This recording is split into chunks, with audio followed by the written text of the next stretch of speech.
Mad artists and writers escaped the Holocaust. Obviously, those are two don't think go hand in hand, magazine and the Holocaust, but to see their work and then kind of have a slightly different take on it, knowing what their background is, it opened up a little bit more about them. And who was the artist? Was this one of the artists you're referring to? He did the parody Hokum's Heroes. This was the writer Larry Siegel who wrote it, and he is not a Holocaust survivor, but he grew up in that era, the Greatest Generation, and he his job is already to make fun of the ridiculous. And I guess in his eyes, he thought the concept of a sitcom taking place in a concentration camp or a prisoner of war camp was.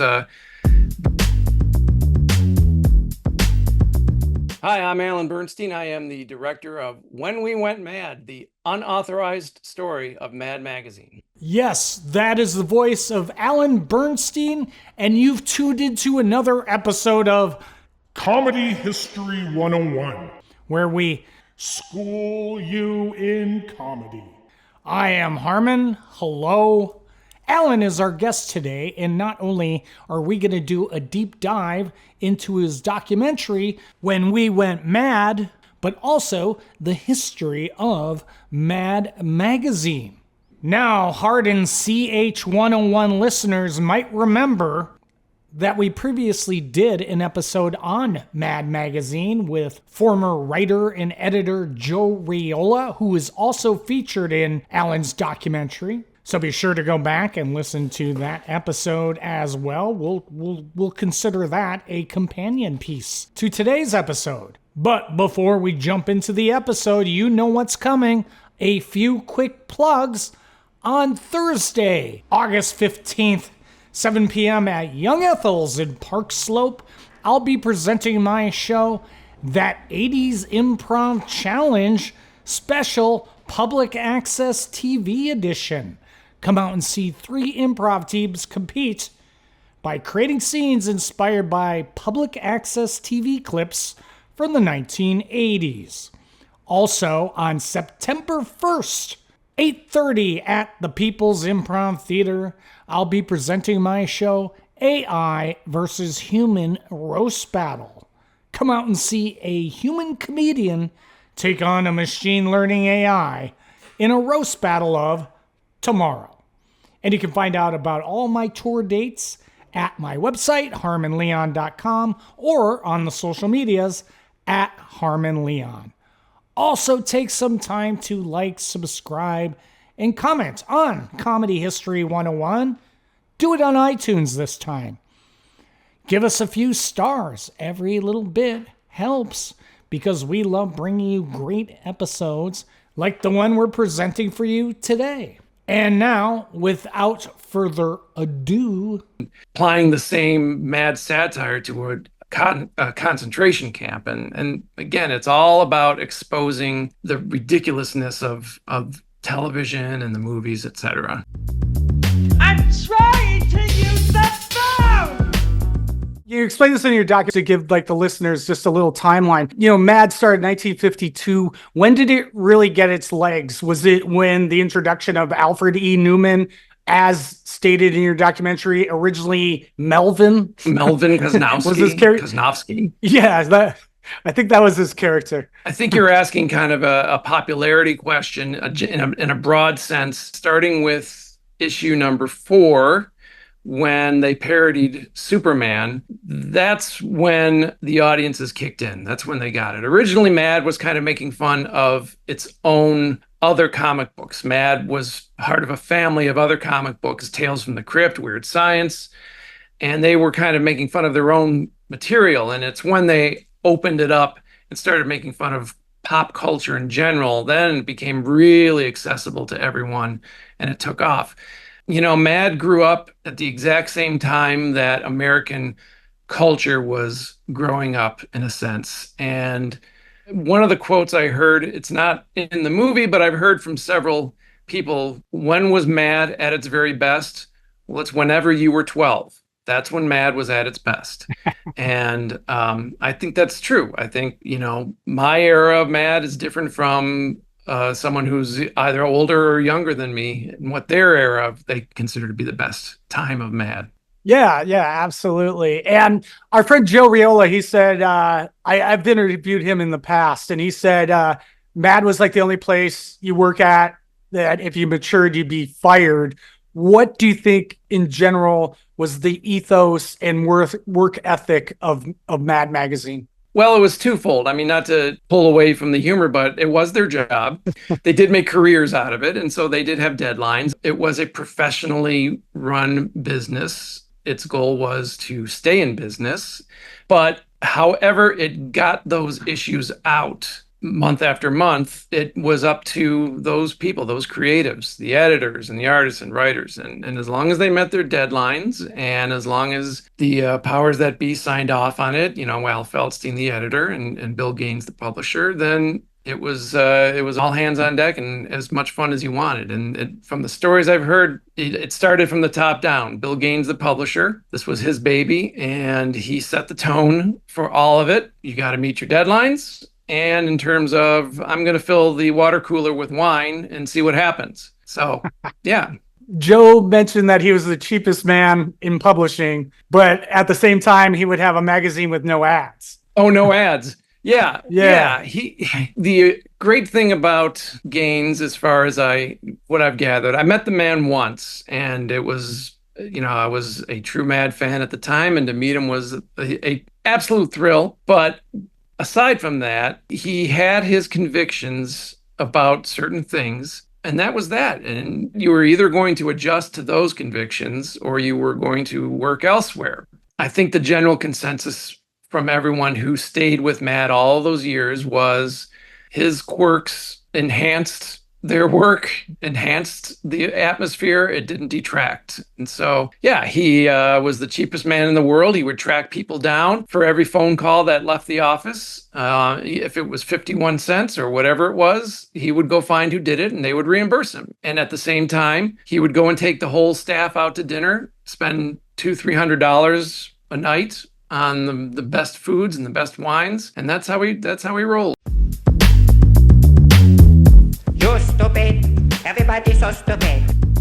Through all the years and all your research, like who would be on your Mad Mount Rushmore? If you had to put them all together in one issue, like who would be on your dream team? Well, my dream team is the era that I grew up with, which is the Mad of the 1970s and 80s. Art-wise, it's Al Jaffe, and like we've talked about, Al Jaffe, Don Martin, and the usual gang of idiots circa 1976. And that's when I started. We'll go with that. That's my Mount Rushmore. But I mean, that takes away from anyone who was there previous and anyone who came in after, the Drew Friedmans and the Teresa Burns Parkhursts of the world. They brought such a great new look to Mad with their talents.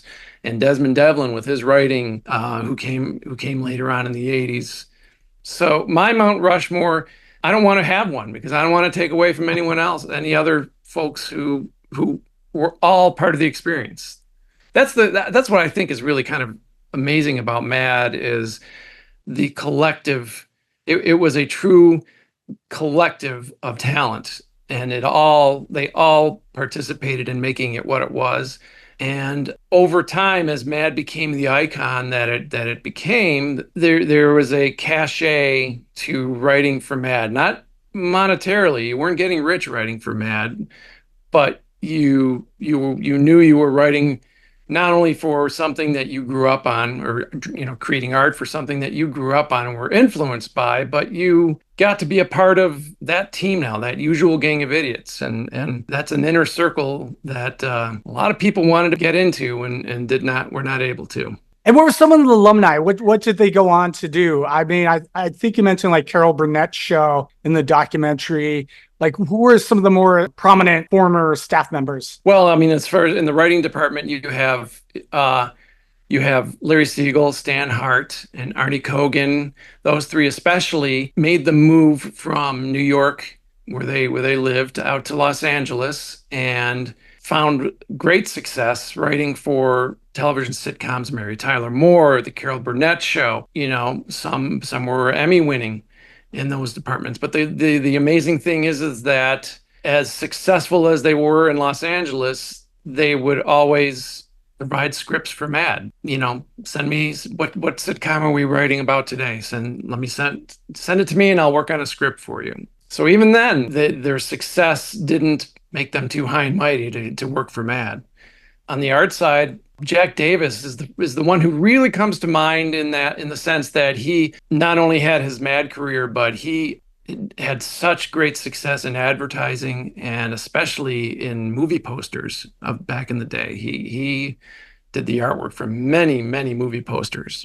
Mort Drucker, Mad artist, did the art for the George Lucas movie American Graffiti. I don't know for sure, but I think that was intentional. I think George wanted Mort Drucker, a Mad artist, to do the poster for it because Mad kind of fit in that era that American Graffiti took place. But don't quote me on that. Yeah, and I loved how Quentin Tarantino used it in Once Upon a Time in Hollywood, and then that actually became the last designed issue of Mad. The last all new material. So a few years back, DC Comics, which owns Mad Magazine or runs Mad Magazine, made the painful decision to stop publishing a fully new issue each month or so, and instead publish basically repeats with the occasional with a new cover and a new fold-in, which, by the way, Johnny Sampson took over from Al Jaffe when he retired, and Johnny Sampson. I'm trying to use the phone! So Tarantino just so happened to be heavily involved in what became the last essentially new Mad magazine. I love how all the interviews in your film, like Weird Al Yankovic, Jon Stewart, Seinfeld, how they all said one of the greatest moments of their life is to be depicted on the cover of Mad. I had known that was a common phrase among celebrities. We actually found even more. We didn't use it in the film, but we have Michael J. Fox talking to Johnny Carson, saying, Johnny Carson asks him, when did you know you made it in Hollywood? And Michael J. Fox says, when I was on Mad Magazine. It's apparently a common sentiment amongst a lot of Hollywood elite, to get your face emblazoned in an issue of Mad, either on the cover or in one of the satires. I mean, what could, other than maybe an Oscar, what could possibly top that?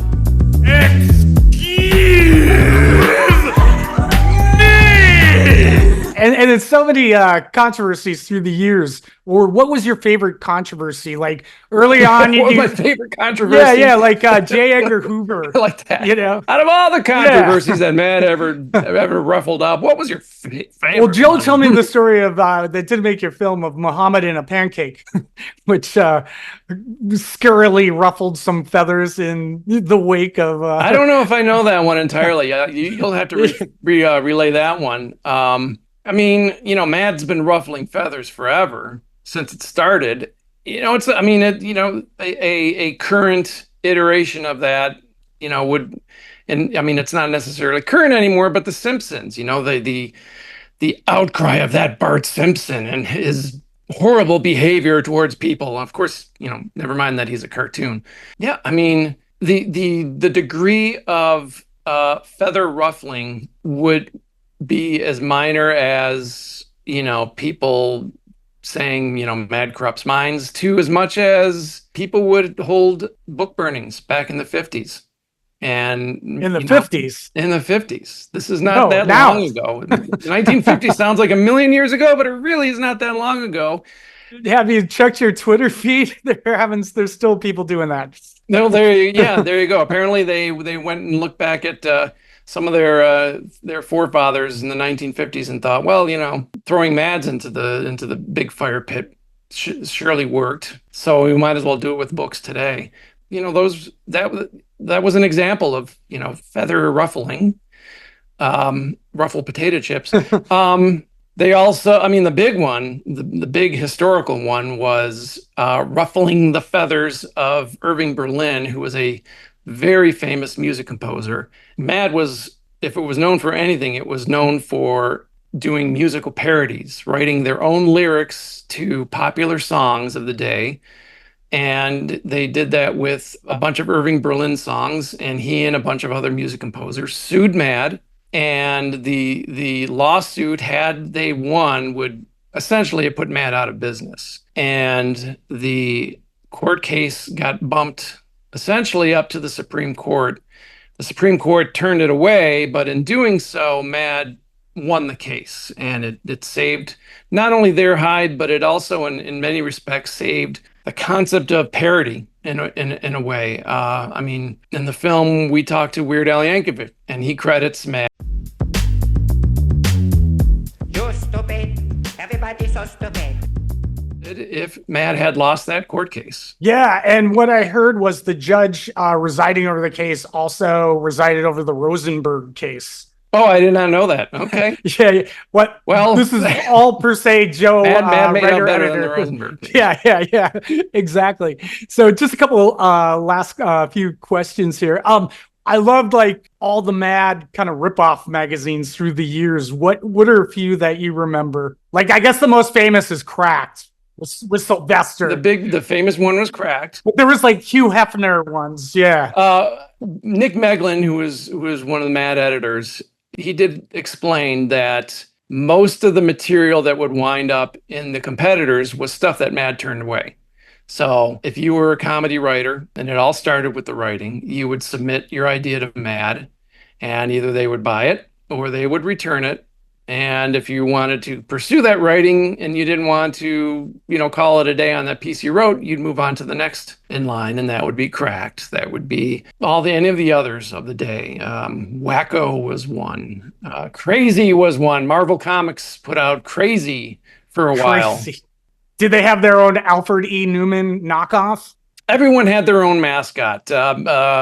Cracked had, I think, Sylvester P. Smith was theirs. Yeah, for Sylvester P. Yeah, Wacky. something like that. Yeah, it was Sylvester P. Ripoff is the official pronunciation of how you say the name. Yeah. They weren't. It's always fun to rip on the competitor, or the lesser, especially competitor. But ultimately, there were things that made me laugh then in those issues. What were some of your Mad Mount Rushmores or major things that you read in Mad? Don Martin. That's the one. And again, you had Gilbert Gottfried summing it up. It was always these great sound effects going along. Like the sound effects were the best. Yes. Yeah. And then at what stage did you get Bryan Cranston to do the narration throughout? Narration was actually Patrick Warburton. Oh, I got that wrong. Very right. Bryan Cranston sounding, but we do interview Bryan Cranston. Yeah. But Patrick Warburton is our narrator. And he's a good friend of the folks over at Chassis Media, and they were amazing in how they were able to get him to do our narration. It's terrific. And do you think, like, one of the other than print magazines are disappearing anyway, like one of the things that kind of like swayed it for Mad was the kids that grew up reading Mad were suddenly parents, where Mad at one time was this thing that kind of pissed your parents off that you would be reading. I mean, that was the case. Again, it goes back to the whole ruffling of the feathers that we've been using here. Is parents didn't want their kids reading something so subversive, and that's part of the fun. And those kids grew up to be parents who realized, what, I seem to do okay reading Mad, and I'm one of those kids. I read Mad religiously, and I think for the most part I'm okay. And I'm raising a kid, and I bought my kid a subscription to Mad, and so I fall in that category of having been a reader, grown up, and I don't know if I'm necessarily. I guess I'm doing a poor job in making Mad continue its subversive label, because I'm openly supporting it, but you do what you do. And lastly, what would you say just overall is Mad's place in comedy history? If you had to explain it to someone from another planet, where does it sit in comedy history? I'm obviously a little biased because I'm obsessed with Mad, but I cannot think of another comedy institution that people started off with. Mad was the gateway drug to comedy for so many people, generations of people. And most people grew up and moved on to other things, be it National Lampoon or just, more sophisticated, quote unquote, humor in general. But Mad, it's in a way, it kind of is not dismissed, but I don't think it's held to the esteem of the great satirists that we think of, like the Jon Stewarts of the world and the George Carlins of the world. But Mad set everyone off. Mad got it going, and that's one of the things that was the great pleasure I've had with this documentary is when I tell people what I'm doing. Everyone there has not been one person who I've met older than 20 who does not know Mad Magazine and has some story, be it their older brother read Mad when they were growing up, or they themselves grew up reading Mad, or they found the stash of Mad in their dad's foot locker or whatever. So I think Mad really needs to be right up there at the top of this, if not at the top, right up there with any of the others because of how it got the ball rolling for so many people. And Jimi Hendrix loved it. Apparently enough. That just says it right there. There's a photo of him, reading. You're referring to the photo of him reading Mad, and it looks like he's like getting a haircut or some makeup or whatever. So yeah, Mad is always perfect bathroom reading material. So I suppose it works when you're getting your haircut as well. And where can people find the film? We are having a world premiere this August 22nd in New York. Tickets are, I believe, still available. It's going to be at the Center for Jewish History in Manhattan. Beyond that, we don't have anything fully scheduled. We are hoping to land a streaming deal on any of the major streamers. Until then, the world premiere is the place to be. Alan, thank you so much. I love the stories. I love the documentary. I love Mad. You've summed it up perfectly. There you go. Thanks. This was a lot of fun. This was cool. Great. Yeah, glad you had a good time. So thank you. Great meeting you. Yes, that wraps up today's episode of Comedy History 101, where you got schooled in comedy. And remember, check out Alan's documentary, When We Went Mad. Also, a big shout out to my friend John Posel, who edited today's episode of Comedy History 101. Now, if you ever checked out the medium of television, I am almost positive you have seen John's work.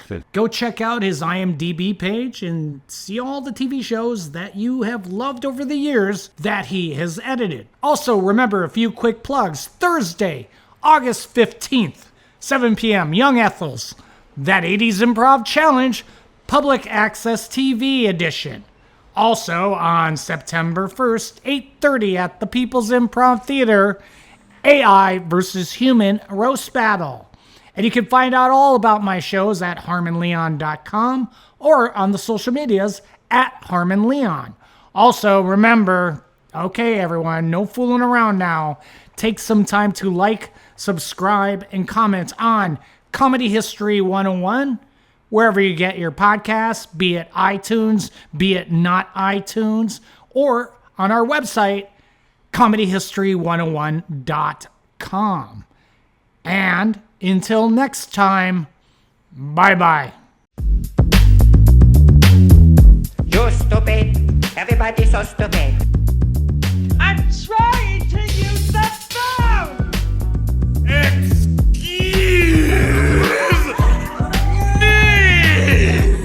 Comedy History 101.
Yes, that wraps up today's episode of Comedy History 101, where you got schooled in comedy. And remember, check out Alan's documentary, When We Went Mad. Also, a big shout out to my friend John Posel, who edited today's episode of Comedy History 101. Now, if you ever checked out the medium of television, I am almost positive you have seen John's work.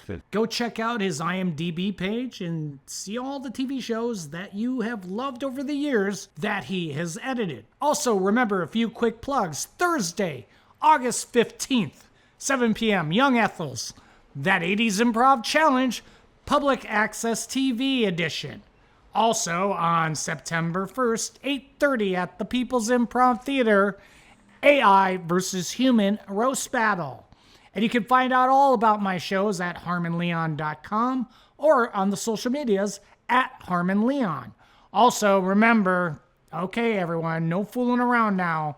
Take some time to like, subscribe, and comment on Comedy History 101, wherever you get your podcasts, be it iTunes, be it not iTunes, or on our website, comedyhistory101.com.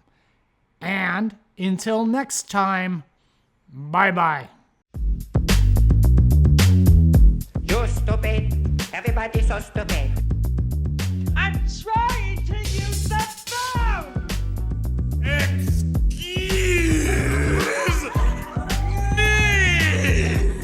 Comedy History 101.